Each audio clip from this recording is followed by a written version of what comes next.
पढ़ो तू वो लाग रहे ना मेरे वीडियो के फोटो इंजीनियर है चल गए लाइव ओके। तो प्रॉपर्टीज ऑफ बेसिस की प्रॉपर्टीज अभी हमने पहली वीडियो में इससे पहले वीडियो में डिस्कस करी है।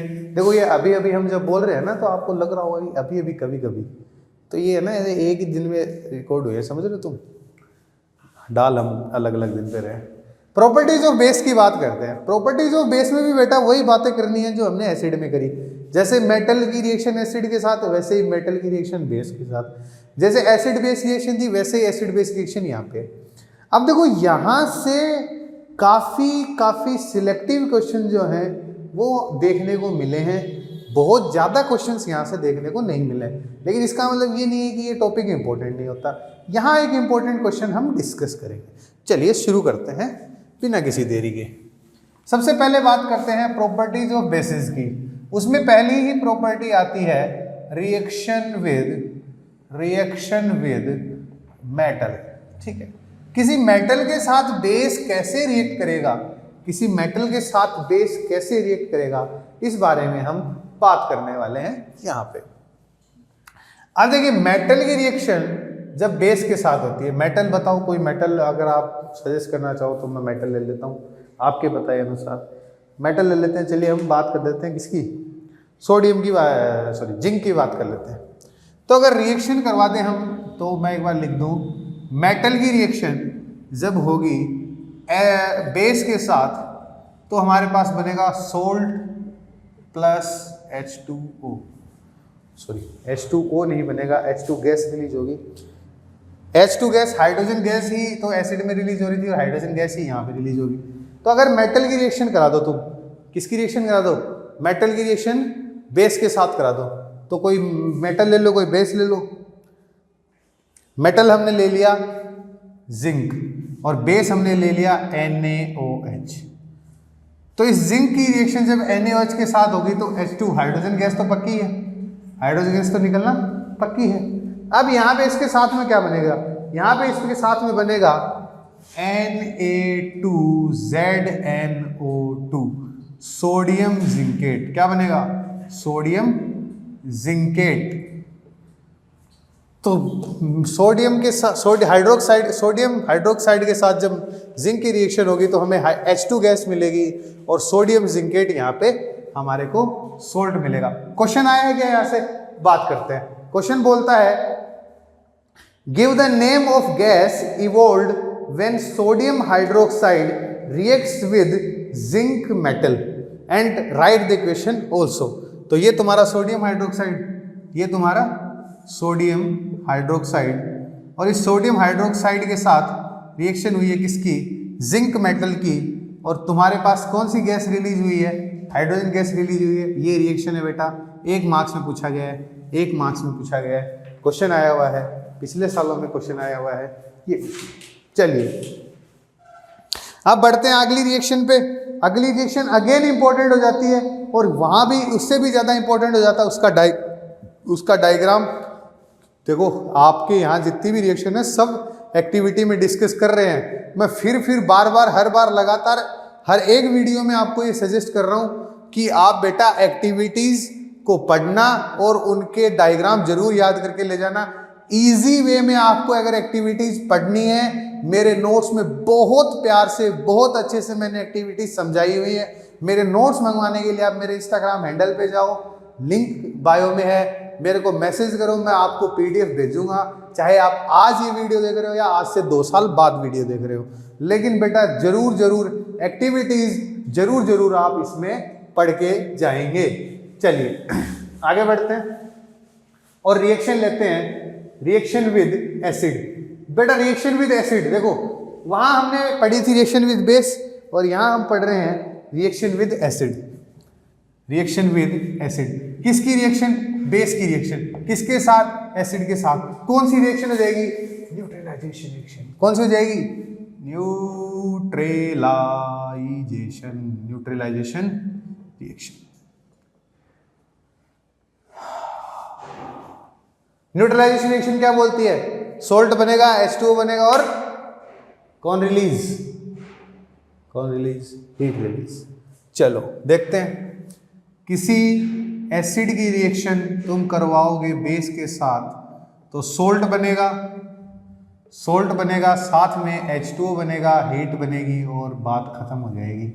बात समझते हैं, बात देखते हैं, क्योंकि क्वेश्चन आया है write an example of neutralization reaction. इसकी एक्टिविटी का डायग्राम नहीं आया है, क्या पता हमारी किस्मत बढ़िया हो और हमारे को मिल जाए, तो हम वो भी डिस्कस करेंगे। लेकिन एक रिएक्शन डिस्कस कर लेते हैं। अगर मैं क्या करूं, अगर हाइड्रोजन क्लोराइड HCl एसिड लेके उसकी रिएक्शन NaOH बेस के साथ करवा दूं, ये भी एक्वस, ये भी एक्वस, तो HCl की रिएक्शन अगर सोडियम हाइड्रोक्साइड के साथ हो जाए तो हमें मिलेगा कॉमन सोल्ट NaCl और साथ में मिल जाएगा H2O और साथ में मिल जाएगी हीट, ये भी एक्वस मिलेगा, वाटरी सॉल्यूशन मिलेगा। ठीक है, ये रिएक्शन हो जाएगी। ये रिएक्शन पूछिए बेटा, क्या इसमें कुछ नहीं है, एक एसिड एक बेस, सोल्ट और H2O, ये रिएक्शन आई है, 1 मार्क्स के लिए रिएक्शन आई है। अब इस रिएक्शन की एक्टिविटी दे रखी है, उस एक्टिविटी का मैं डायग्राम डिस्कस कर रहा हूं। एक्टिविटी आपको पढ़नी है तो मेरे नोट्स मंगवा के आप उसमें से अच्छे से पढ़ सकते हो। डायग्राम डिस्कस कर लेते हैं। क्या करना है आपको, एक स्टैंड लेना है ना, एक स्टैंड ले लेना है। स्टैंड लेना जिंदगी में बेटा बहुत जरूरी है। अगर आप स्टैंड नहीं लोगे तो बिना पेंदी के लोटे कहलाओगे और कभी इधर कभी उधर लुढ़कते जाओगे। उस स्टैंड पे आपको एक ब्यूरेट फिक्स कर देनी है।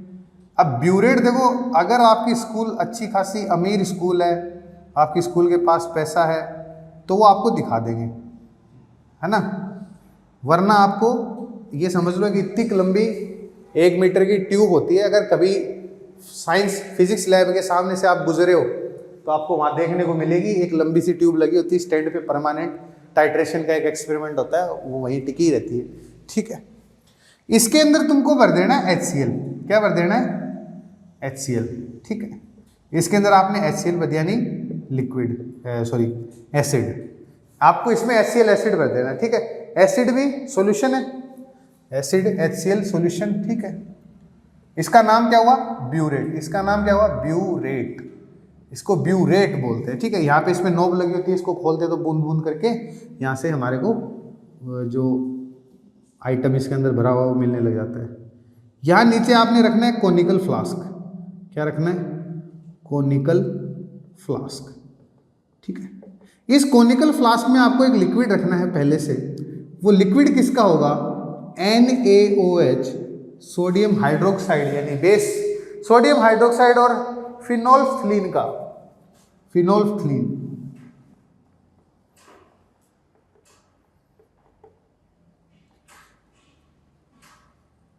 फिनोल्फ्थलीन क्या है, फिनोल्फ्थलीन अगर तुम्हें याद हो तो ये एक इंडिकेटर है, ये एक लिक्विड इंडिकेटर है। और ये लिक्विड इंडिकेटर क्या करता है, जब फिनोल्फ्थलीन जो हमारा है बेस के साथ पिंक कलर देता है, याद रखना, फिनोल्फ्थलीन बेस के साथ पिंक कलर देता है।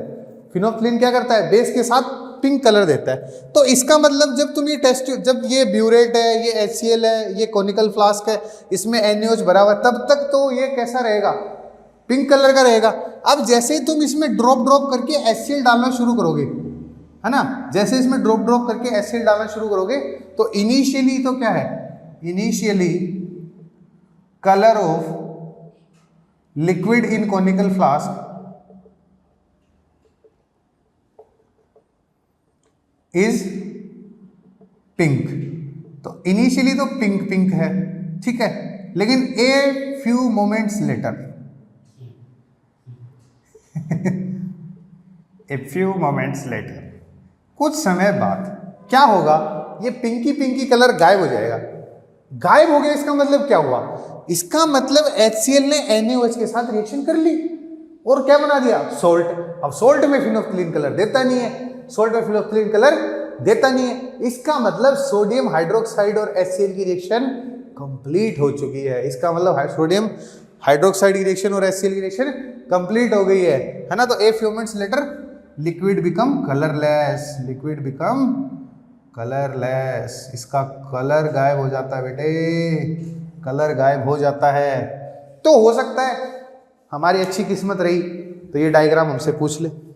चलिए आगे बढ़ते हैं, आगे बढ़ते हैं, आगे बढ़ ही लेते हैं, बढ़ जाऊंगे आगे, आऊँ मैं अपनी वाली पे।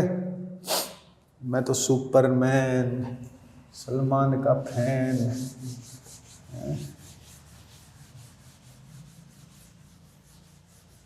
चलिए अगली रिएक्शन जो बेस की है वो है नॉन मेटल ऑक्साइड के साथ। अगली रिएक्शन जो बेस की है वो है reaction with non metal oxide. देखो यहाँ एक क्वेश्चन है बेटा, बड़ा प्यारा क्वेश्चन है, आज तक पूछा नहीं है, हो सकता है हमारी किस्मत अच्छी और हमसे पूछे, तो वो भी हम यहाँ डिस्कस करेंगे, लेकिन पहले रिएक्शन डिस्कस करते हैं। तो नॉन मेटल ऑक्साइड के साथ किसकी रिएक्शन करवानी है हमें? बेस की रिएक्शन करानी है। तो इसमें फेमस सी रिएक्शन है। तो बेस की रिएक्शन जब क्या हुआ, नॉन मेटल ऑक्साइड के साथ होती है, बेस की रिएक्शन जब नॉन मेटल ऑक्साइड के साथ होती है तो बेटा ये सोल्ट बनाता है और ये H2 देता है। देखिए यार ये रिएक्शन देखी क्यों लग रही है सर, क्यों है? बेस की रिएक्शन जब एसिड के साथ होती है तब भी तो यही बनता है। बेस की रिएक्शन जब एसिड के साथ होती है तब भी तो यही बनता है कि नहीं बनता? बनता है, हमने देखा है। इसका मतलब ये क्या इंडिकेट कर रहा है? इसका मतलब ये इंडिकेट कर रहा है कि बेस की रिएक्शन जब तुम नॉन मेटल ऑक्साइड के साथ कराओगे तो नॉन मेटल ऑक्साइड की प्रॉपर्टी एसिडिक नेचर होती है। कैसी नेचर होती है? Acidic nature. जब इसकी रिएक्शन कराओगे तो ये सोल्ट और H2O देगा। यहीं पे एक इंपॉर्टेंट रिएक्शन आती है, उसका क्वेश्चन बनता है। तो अगर मैं रिएक्शन करा दूं किसकी करा दूं रिएक्शन, बताओ यार? कैल्शियम हाइड्रोक्साइड क्या है? बेस है। कैल्शियम हाइड्रो ऑक्साइड बेस है। इसकी रिएक्शन नॉन मेटल ऑक्साइड, कोई नॉन मेटल ऑक्साइड ले लो, CO2 सबसे बेस्ट, CO2 जिंदाबाद। नॉन मेटल ऑक्साइड के साथ करा दो तो एक सोल्ट बनाएगा और साथ में H2O रिलीज करेगा। सोल्ट क्या बन जाएगा? CaCO3 plus H2O। CaCO3 क्या है? Calcium carbonate.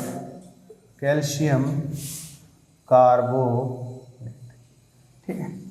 यहां तो सिर्फ मैं वही पढ़ा रहा हूं और इतना ही पढ़ा रहा हूं जितना तुम्हारे एग्जाम में आएगा। देखो काले पीले हाथ हो गए भाई, बहुत जोर को मार कर चलाया आज तो। इतना ही पढ़ाऊंगा जितना तुम्हारे को एग्जाम में इंपॉर्टेंट और इतना एग्जाम में आएगा। अब देखो यहाँ मैं क्या एक इंपॉर्टेंट क्वेश्चन की बात कर रहा था मैं। क्या इंपॉर्टेंट क्वेश्चन है मैं एक बार पढ़ के बता देता हूँ आपको। A metal compound X react with diluted HCl। एक मेटल कंपाउंड है X जो HCl के साथ रिएक्शन करता है टू प्रोड्यूस एफरविसेंस। एफरविसेंस क्या होता है? बुदबुदाहट समझते हो ना, बुड ऐसे। The gas evolve extinguish a burning candle. और इससे जो गैस बनी है वो क्या करती है? जलती हुई मशाल को बुझा देती है। ठीक है। Right a balanced chemical equation of the reaction if one compound is calcium carbonate. क्या बोल रहा है कि अगर एक कंपाउंड कैल्शियम कार्बोनेट है और उस कैल्शियम कार्बोनेट की रिएक्शन किसके साथ हो रही है?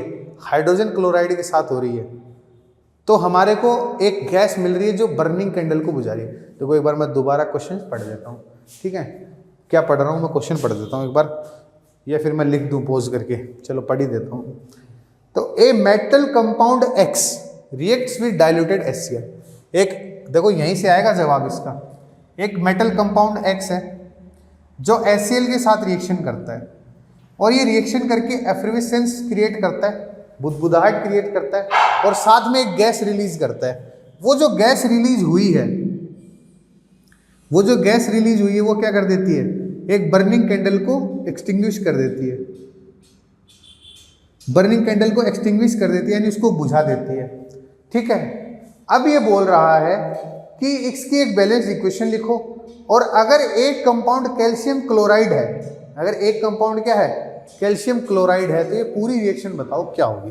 तो देखो बेटा, गैस ने बर्निंग कैंडल को बुझा दिया, इसका मतलब गैस पक्का कौन सी है? CO2 है। ठीक है, गैस पक्का कौन सी है? CO2 है। फिर क्या बोल रहा है? एक तुम्हारे पास क्या है? देखो HCl के साथ रिएक्शन हुई और बोल रहा है कैल्शियम क्लोराइड बना है। क्या बना है? Calcium chloride, CaCl2। एक प्रोडक्ट कैल्शियम क्लोराइड बना है। इसका मतलब क्या हुआ बेटा? CO2 बन रहा है, CaCl2 बन रहा है। इसका मतलब जो भी हमारा कंपाउंड X है उसके अंदर क्या क्या पक्का है, उसके अंदर कार्बन पक्का है और कैल्शियम पक्का है और ऑक्सीजन, तभी तो आएगा भाई। ऑक्सीजन अगर रिएक्शन में है ही नहीं, देखो एक तो HCl हो ही गया, यहां से क्लोरीन आ गया, अब बच गया कौन, CaCO, कैल्शियम, कार्बन और ऑक्सीजन, तीनों को मिला के कंपाउंड बनाओ। कौन सा कंपाउंड बनेगा, कंपाउंड बनेगा CaCO3। तो कैल्शियम कार्बोनेट की रिएक्शन